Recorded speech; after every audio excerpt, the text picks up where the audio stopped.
今晚我们把目光投向绍兴沈园那面斑驳的粉墙。如果说陆游是南宋文坛一座巍峨的石碑，那唐婉就是碑座下一行几乎被风雨磨平的小楷。一首词，两个断肠人，却演了一场颠倒千年的戏。为什么写下千古情词的人休妻后迅速纳妾生子？为什么被休的是他，背负五子骂名的也是他？为什么沈园重逢的一杯酒反而成了他的催命符？这些疑点被爱情童话精心掩埋了800年。现在，请找到一个舒服的姿势，让我们一起进入今晚的故事旅程。让我们先回到公元1144年左右，南宋绍兴年间，山阴陆家张灯结彩。19岁的陆游迎娶了郑州通判唐洪的独女唐婉。如果你翻找地方志和陆游后来的诗作，会发现一个细节，这门亲事的定情信物是一只家传的凤钗。凤钗在宋代的婚俗里不只是一件首饰，它代表门当户对和家族联姻的郑重。唐家是官宦世家，陆家是山阴望族。陆游的祖父陆佃是王安石的门生，官至尚书左丞。在所有人眼里，这是无可挑剔的金玉良缘。更难得的是，这对年轻人在精神世界里一拍即合。唐婉自幼饱读诗书，才思敏捷。在那个女子无才便是德的价值观开始蔓延的时代，她的才华没有被压抑，反而成了最鲜明的底色。她能跟陆游诗词唱和，能在他谈论北伐中原、收复故土的宏图大志时，听懂他眼底燃烧的火焰。对19岁的年轻诗人来说，有什么比一个既懂他豪情，又能为他的词做轻声和韵的红颜知己更让人沉醉的呢？我们可以想象这样一幅画面：山阴陆家的书房里，一对年轻夫妇并肩伏案。陆游挥毫写就一首新词，唐婉便在一旁研墨，偶尔轻声指出某个字可以换得更好。窗外春光明媚，窗内书卷飘香。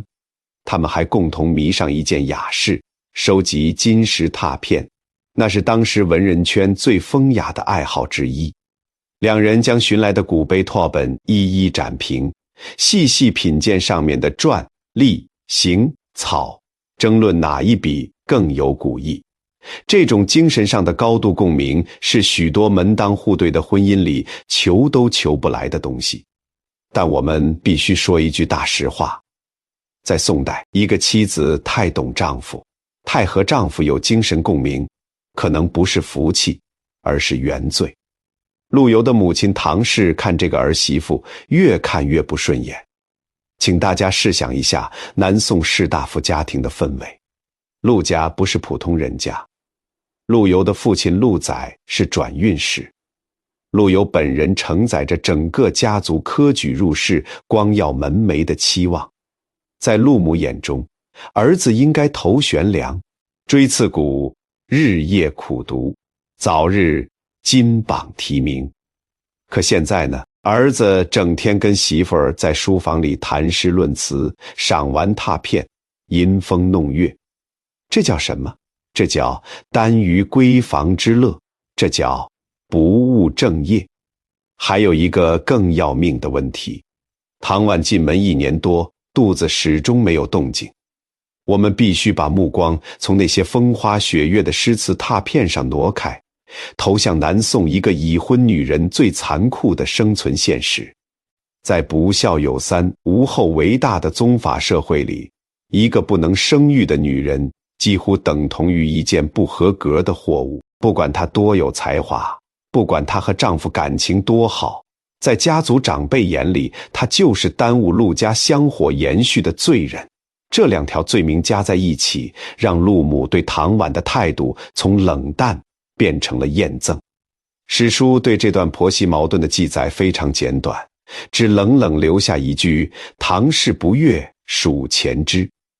意思是陆母多次要把唐婉赶出家门，但在这简短的史书笔法背后，我们可以试着走进那个年轻少妇的内心。每天清晨去向婆母请安，面对的都是一张冷脸和苛责。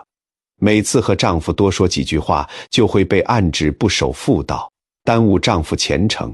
每个月的癸水照常而至，婆母的目光就多一分凌厉。她不是没有努力过，史书记载她未尝有失，意思是在礼数上从未有过差错。可问题从来不在于她做错了什么，而在于她的存在本身，在陆母眼里就是一个错误。而那个和她诗词唱和、海誓山盟的丈夫，在这件事上做了什么？陆游当然不是没有挣扎过，史料里留下了一个耐人寻味的细节。他一度在外面找了一处别院，让唐婉搬进去住，自己偷偷去和她相会。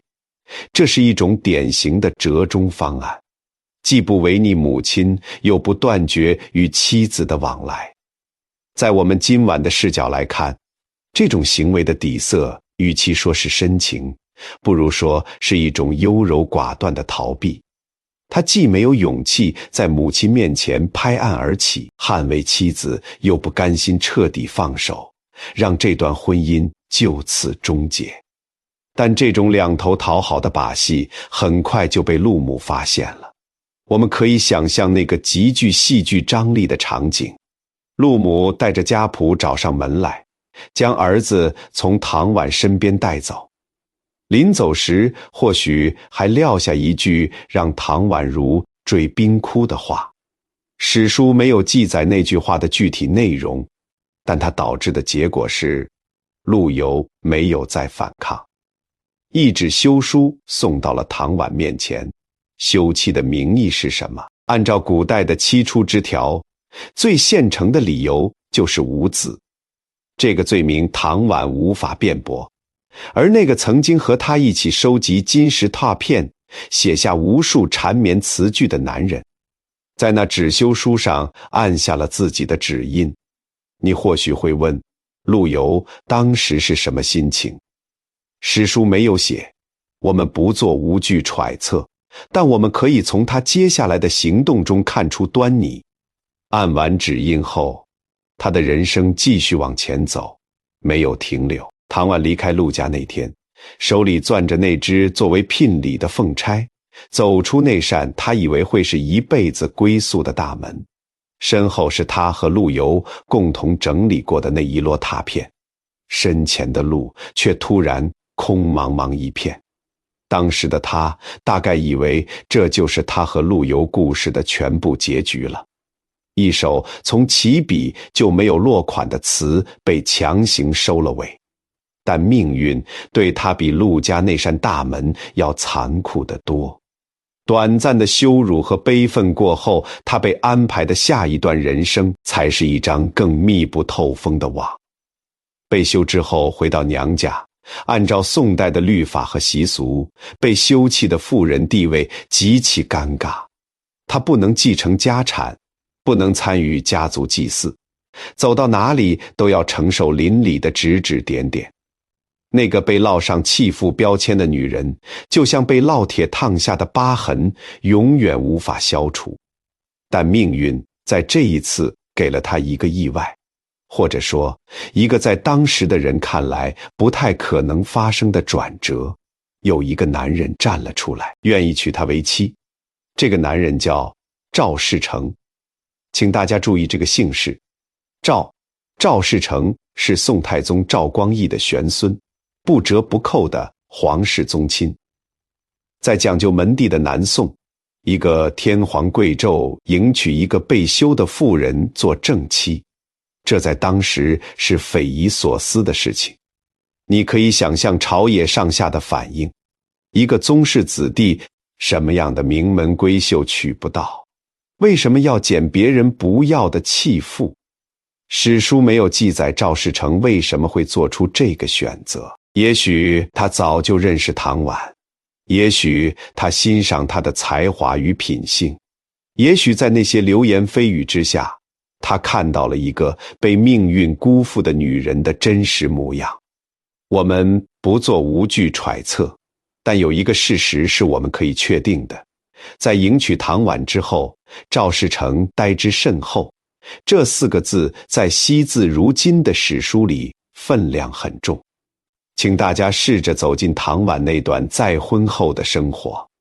赵世成的宽厚与尊重像一层柔软的纱，将他与那些不堪的过往隔开了一点距离。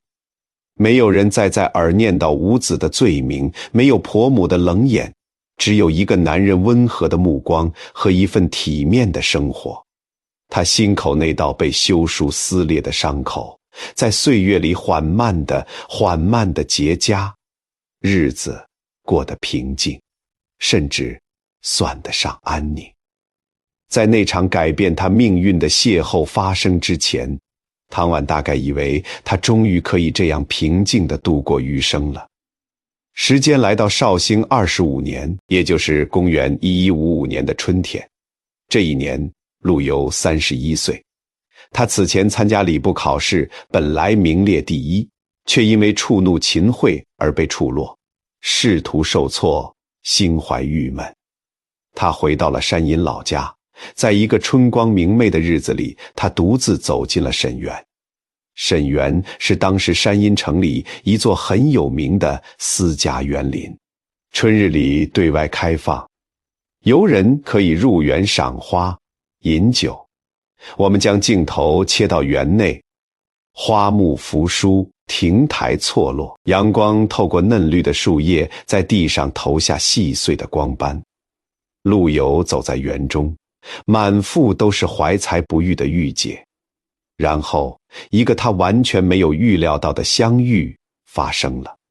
唐婉和赵世成夫妇也恰好在这一天来沈园游春，两拨人就这样迎面碰上了。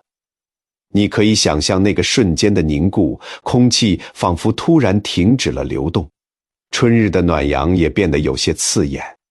史书没有记载唐婉当时的表情，也没有记载她有没有开口说话，她只是站在那里，和她的现任丈夫一起，面对着那个曾经和她诗词唱和，后来又亲手将她休弃的前夫。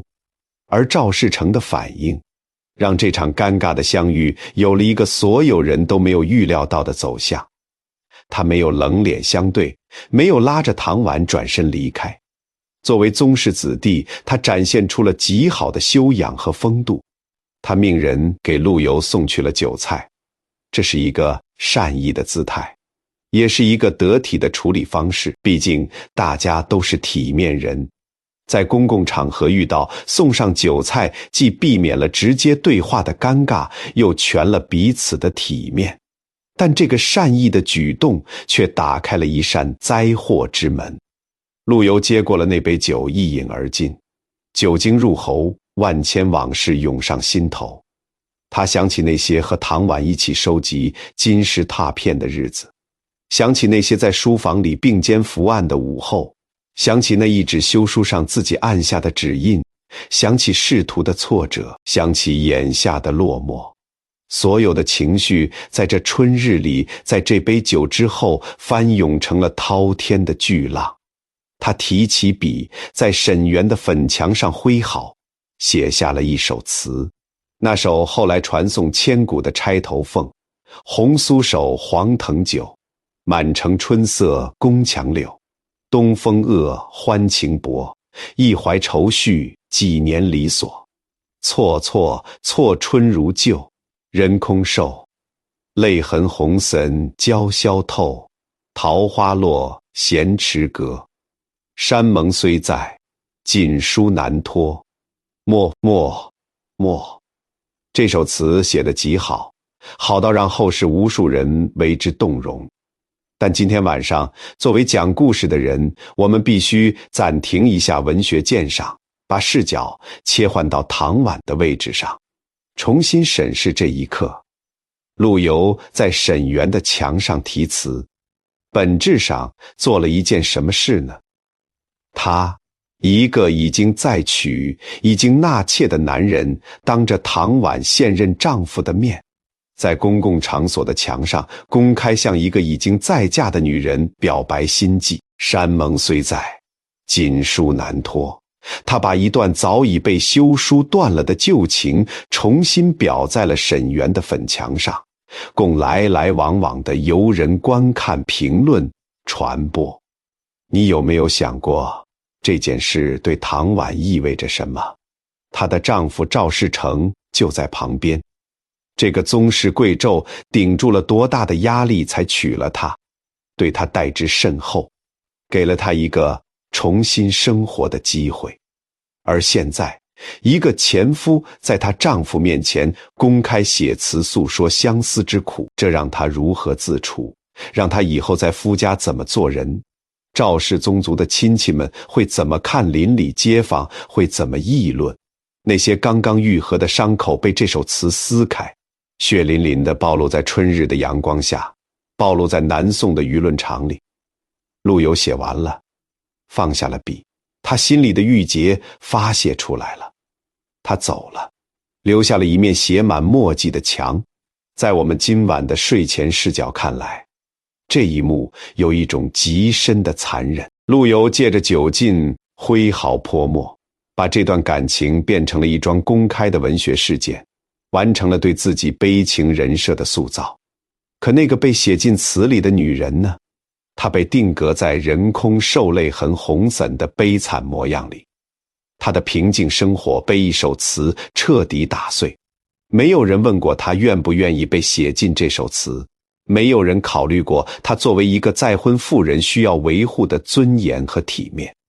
一纸休书没让这段关系结束，反而被一首词强行装上画框，挂在了沈园的粉墙上，供人观瞻。这首词不过是陆游写给自己的一篇自传体抒情散文。唐婉在这场文学盛宴里不是主角，而是被拿来祭奠的贡品。短暂的郁结发泄过后，这位诗人转身离去，身后的墙上留下了一场即将到来的真正的风暴。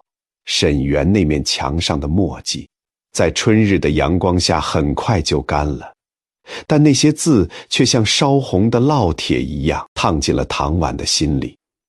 请大家试着走进一个再婚妇人接下来1年里的处境。赵世成对她再好，也无法挡住外界的流言蜚语。那些墨迹不是写在沈园的墙上，是写在了整个山阴城的舆论场里。街坊邻里在传，文人士子在传，亲戚妯娌在传。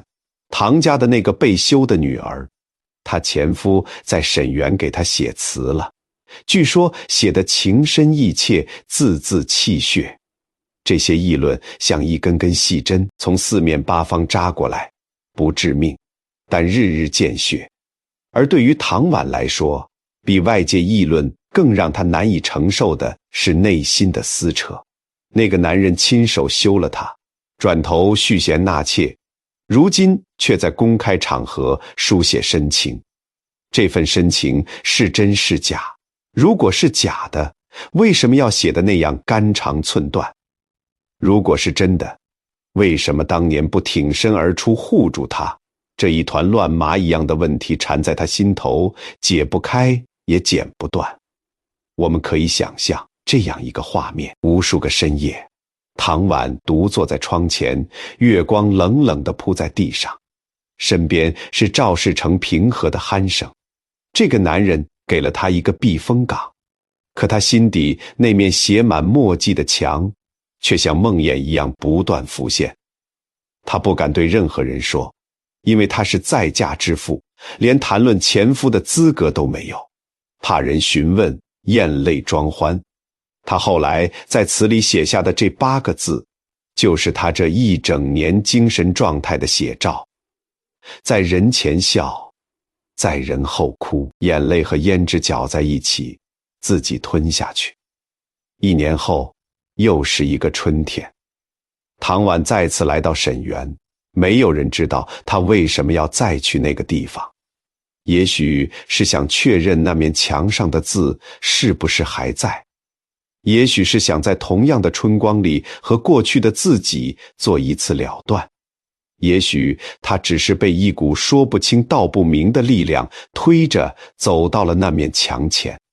让我们把镜头落回那个画面，春日的沈园和去年没什么不同，花照开，柳照绿，鸟照鸣。但唐婉变了，一年的精神煎熬让他整个人病魂常似秋千索，消瘦恍惚，精气神被耗掉了大半。他站在那面粉墙前，看着陆游留下的字迹，一年的风吹雨打，墨迹已经有些斑驳，但每一个字都还在。一怀愁绪，几年离索。错，错，错，山盟虽在，锦书难托。默，默，默。这些字在一年前打碎了他好不容易重建起来的平静，一年后的此刻，他们再次刺穿了他的心。但这一次，他没有选择继续沉默。他提起笔，在那首《钗头凤》旁边合了一首词，这便是那首同样传世，却比陆游的版本更短也更痛的《钗头凤》。世情薄，人情恶，雨送黄昏，花易落，晓风干，泪痕残。欲笺心事，独语斜阑，难，难，难。人成各，今非昨。病魂常似秋千索，角声寒，夜阑珊。怕人询问，咽泪装欢，瞒，瞒，瞒。请大家注意一件事，这首世情薄在流传过程中并不完整，我们今天读到的版本有相当一部分是后人根据残句和陆游词意补全的。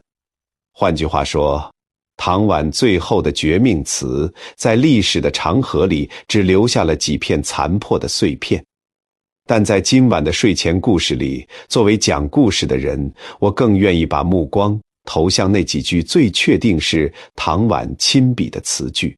世情薄，人情恶，这6个字是他对自己短暂一生最痛彻的总结。世道凉薄，人情险恶，一个被休的女人活在这个世界上，处处碰壁，无路可退，怕人询问，咽泪装欢。这8个字是她在家生活里最真实的精神写照，时时刻刻担惊受怕，生怕有人提起那个名字。那段往事只能把眼泪吞进肚子里，在所有人面前表演一个体面的宗室夫人。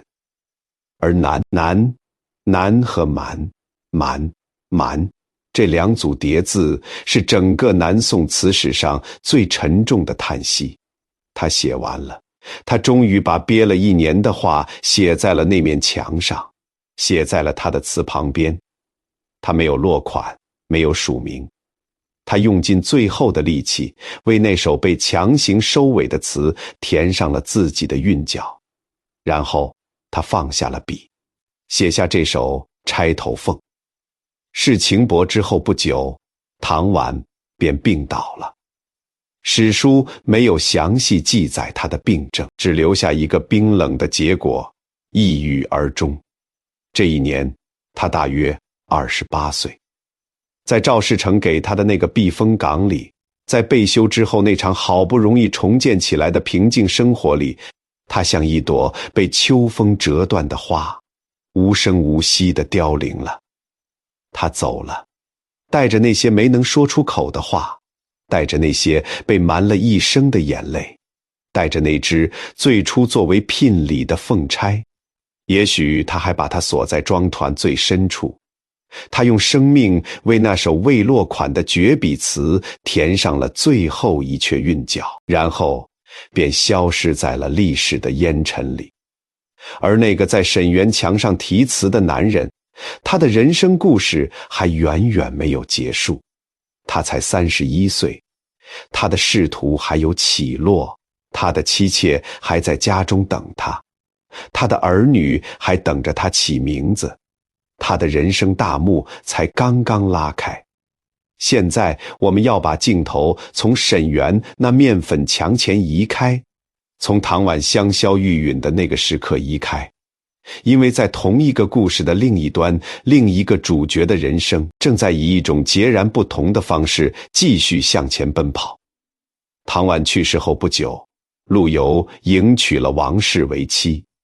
王氏是蜀地人，史料中关于他的记载不多，但我们知道一个关键信息，他很能生养。他为陆游生下了3子1女。除此之外，陆游还纳了几房妾室，他们又为他添了更多的子嗣。终其一生，陆游共有7子1女8个孩子。请大家注意这2个时间线的对比，一边是唐婉因为不育的罪名被休弃，在抑郁中走向死亡，年仅28岁。另一边是陆游在新的婚姻里用7个儿子响亮地回应了当年无后为大的家族焦虑。他完成了传宗接代的任务，续上了香火，对陆家列祖列宗有了交代。这8个孩子是陆游在世俗世界里交出的满分答卷。在家族祠堂里，他有底气站在祖宗牌位前。在乡邻面前，他是一个人丁兴旺的体面士大夫。在仕途上，他后来也重新出仕，虽几度沉浮，但终究做到了一方大员。他在这个世俗社会里，把每一个被期待的角色，孝子、丈夫、父亲、官员，都扮演得无可挑剔。而那个被扣上不育罪名的女人，那个被他写进词里字字泣血怀念的女人，已经变成了沈园墙上一段斑驳的墨迹。说到这里，作为讲故事的人，我必须暂停下来，和你们一起面对这个故事里最刺痛人心的悖论。陆游在钗头凤里写山盟虽在，锦书难托，写一怀愁绪，几年离所写错错错。这些句子让后世无数人读出了他的深情，他的悔恨，他的意难平。可他在行动上一步都没有停，续弦纳妾，生儿育女，一切按部就班，一切符合礼法，一切正确的令人心寒。在我们今晚的睡前视角看来，这不是一个简单的负心汉的故事。陆游不是一个坏人，也不是一个伪君子，他只是一个在体制内活得太好的人。他懂得如何在规则里求生，懂得如何用最小的代价平息家庭矛盾，懂得如何在社会期待和个人情感之间做一个安全的选择。休妻是按照母亲的意思办，尽了孝道；续弦纳妾；生子是按照宗族的要求办，全了礼法；写诗怀念前妻，是按照自己内心的需求办，释放了情感。他把每一件事都做得妥妥帖帖，唯独漏掉了一个人，那个被牺牲掉的唐婉。没有人问过他愿不愿意被这样安排。在他儿女绕膝共享天伦的那些年里，沈园里的花一年一年的开，一年一年的败。那个被他写进词里的女人，坟头的青草已经长得老高了。这个冲突不是陆游一个人造成的，是整个时代、整个宗法社会、整套礼教秩序共同完成的一次完美谋杀。但陆游在其中扮演的角色，远比后世为他塑造的那个深情才子形象要复杂得多。让我们再看一个细节，一个被大多数陆游传记忽略的细节。陆游一生给许多人写过墓志铭，其中包括他的续弦妻子王氏。那篇墓志铭写得工工整整，记录了王氏的出身、品行、生儿育女的数量，措辞体面而得当，就像一份标准的人事档案。你从中读不出任何波澜，读不出任何温度。他和那些写给上司、同僚、朋友的墓志铭，在格式和语气上没有任何区别，而同一个人写起唐婉来，却是泪痕红灯，娇消透，是病魂常似秋千索。曾是惊鸿照影来。一个人能给他的妻子写出一篇毫无温度的墓志铭，却给他休憩的前妻写出中国文学史上最痛彻心扉的悼亡诗。这种情感的分裂，这种现实行为与精神世界的巨大割裂，才是陆游这个人最值得我们深思的地方。对了，还有一件小事值得一提，陆游是个不折不扣的猫奴。他在诗里多次写到自己的猫，给他们起名字，写他们如何在他读书时蜷在膝上，如何在他深夜独坐时陪在脚边。这些咏猫诗写得活泼可爱，充满生活气息。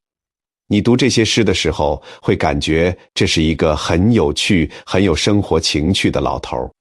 但一个小众的养猫雅痞并不能抵消那个更沉重的事实，他用实际行动完成了世俗要求他完成的一切：尽孝、生子、当官、终老，然后腾出余生所有空闲的情感额度，来为那个被他亲手葬送的爱情写诗。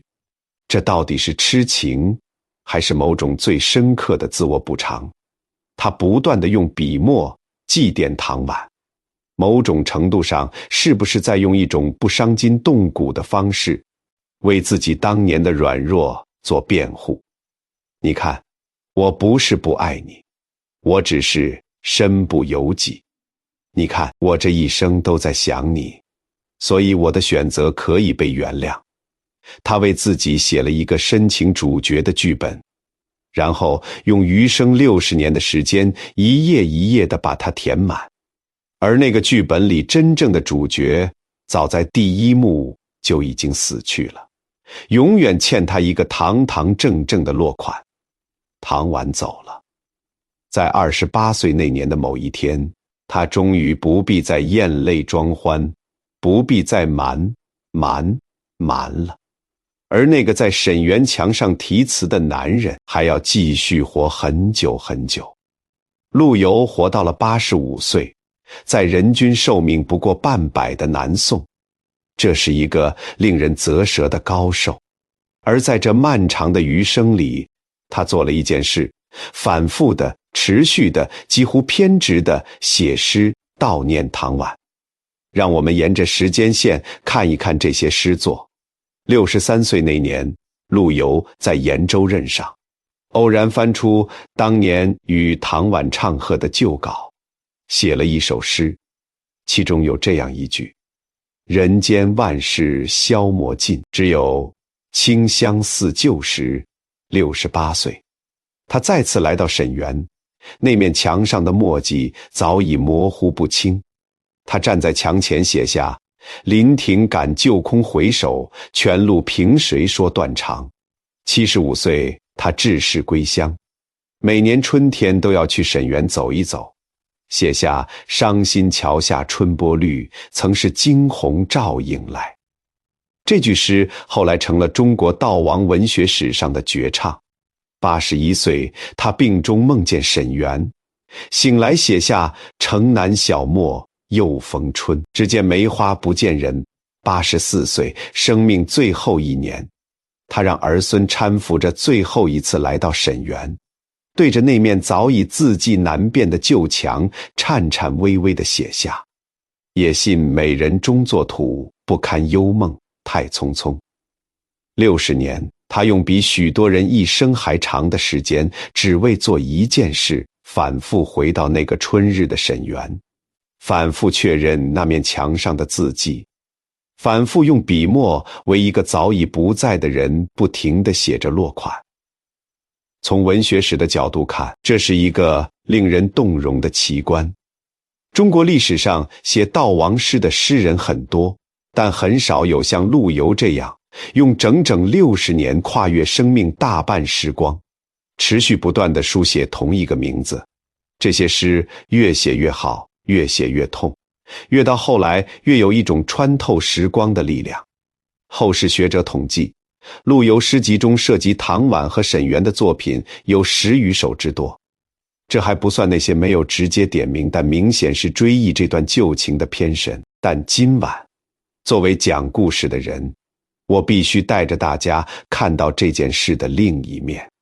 陆游用这60年时间，成功完成了对自己形象的塑造。他是那个被迫休妻的孝子，是那个一生难忘旧情的痴情诗人，是那个错的忏悔者，是那个白发苍苍还在沈园徘徊的耄耋老人。他用自己的笔为自己写下了一个深情主角的完整剧本，然后用余生60年一页一页地把它填满。这个故事太完美了，完美到后世800年间，所有人都在为陆游的深情感动，都在骂陆母的狠心，都在唏嘘这段被礼教扼杀的爱情。而唐婉呢？唐婉只是一个被写进词里的符号，一个红酥手的主人，一个人空瘦的背影，一个被用来证明这段爱情悲剧性的道具。她具体的痛苦，她被休后在娘家的窘迫，她再嫁后在流言蜚语中的挣扎，她独对沈园粉墙时的绝望，她临终前那些没有说出口的话，这些在陆游的诗里都没有，在800年来的爱情传说里也没有。他用海量的诗篇成功地主导了后世800年的叙事，悼念到成为传世佳话，而那个被他怀念的人，只剩下一个单薄的为情而死的符号。说到这里，我必须补一句，陆游不是一个坏人，他不是在处心积虑地欺骗世人，他是一个才华横溢的诗人，一个真心爱过唐婉的男人，也是一个在关键时刻选择了自保的凡人。他的诗是真的，他的眼泪是真的，他年年在沈园徘徊时的伤感也是真的。但正是这种真，让这个故事更加复杂，也更加残酷。因为他的真，同时也是一个在现实中毫不犹豫的续弦纳妾，生育8子，儿孙满堂的男人，这2种真同时存在在他身上，构成了他人格中最深刻的撕裂。而这种撕裂并非陆游一人独有，他是一个南宋士大夫的典型样本。在那个时代，一个男人的情感世界和现实世界是可以被完整地切割成2个互不干扰的板块的。在情感世界里，他可以尽情地怀念、流泪、写诗、忏悔，把自己塑造成一个深情到极致的悲剧主角。在现实世界里，他可以按部就班地尽孝、生子、做官终老，完成宗法社会要求他完成的一切任务。没有人会觉得这有什么矛盾，因为在那个价值观体系里，情感从来就不是衡量一个男人的标准。功名是，子嗣是，孝道是，唯独真情不是。他把爱国诗写得壮怀激烈，王师北定中原日，家祭无忘告乃翁，那是他留给儿子的临终遗言。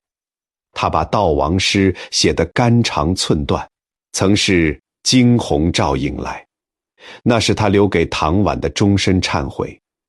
一个男人可以同时是爱国诗人、孝顺儿子、尽责父亲、体面丈夫和一段被牺牲的爱情的男主角。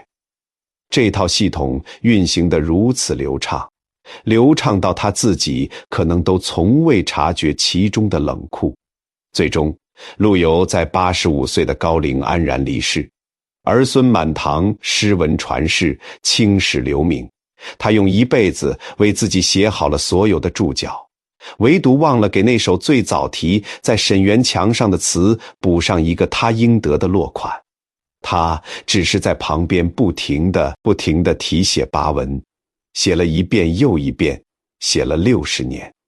但跋文写得再多再美，也改变不了那首词没有落款的事实。故事讲到这里，沈园那面墙上的墨迹早已在800年的风雨中消失殆尽。我们今天能读到的，只有被传抄了无数遍的文字和一段被反复涂抹的往事。陆游用了60年的时间，不停地为那首未落款的绝笔词补写跋文。他做得太成功了，成功到后世所有人都只记得他的深情，而忘记了那个被他写进词里的女人真正的模样。这大概是世上最残忍的一种深情了。好了，夜色已深，愿你的一生不被他人的笔墨定义，不活成任何人的注脚，活成一首自己为自己落款的好词。晚安。